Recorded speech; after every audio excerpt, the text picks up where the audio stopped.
Left 4 Dead is a cooperative horror game. Played better in a team than individually. Well, I think anytime you play a game with a team, it's going to be better than playing it individually. I mean, some portion of that is obviously opinion, but I think whenever you share a great experience, it makes it more rich, if you will, to talk about that with someone else and to sort of have that collaboration. Because I was asking you that because I imagine that the previous experience of Counter-Strike was important on developing this kind of game, this kind of gameplay. Oh, sure. Yeah, I mean, one of the big things that we're trying to do with Left 4 Dead is to replicate that perfect Counter-Strike game more consistently, right? In Counter-Strike, we don't have any AI working in terms of opponents.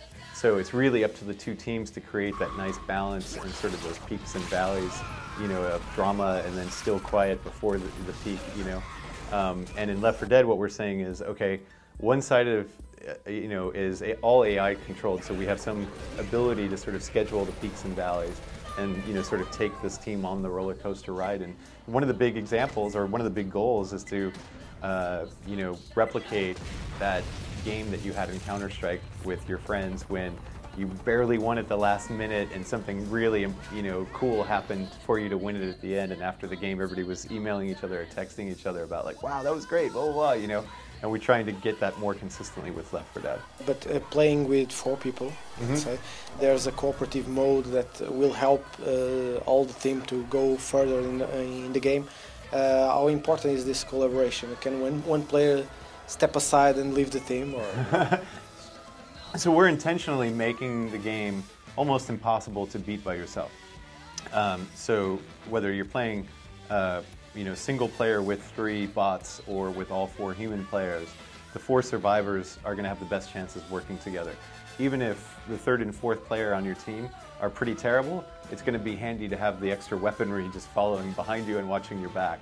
And again, trying to replicate the greatest Counter-Strike experience you've ever had is sort of beating people into playing like a team. If you have one great guy and he just runs out there and he does everything and everybody else stands behind and watches, that's not very interesting. Right? Everybody wants to get the ball on the team. In this kind of games, weapons are one of the most important things. What are we getting on a game like this? So all the weapons in Left 4 Dead will be of the real-world, modern-day variety. And for us, again, learning from Counter-Strike, it's the feel of those weapons and how they behave and perform. It's the response. That's the most important thing. And for us, we've seen in Counter-Strike and many other games that there's a certain number of maps that really get played and a certain number of weapons that really get used. So you saw it in Team Fortress, for example. We focused on, I believe it was 6 maps at the first launch, because we thought it was more important to have 6 great maps than to have 20 maps where 2 of them were great and 18 of them were just there so we could say we had 20 maps. So there'll be 10 weapons in Left 4 Dead, and we're trying to make them all be really valuable and really useful weapons that players will want to have. At the same time, we're trying to offer some flexibility, so there'll be a sniper rifle, an automatic, submachine gun, etc., so that folks can define their play style a little bit within that. One of the points on those games usually is the different campaigns and different modes that are influenced also for the scenarios.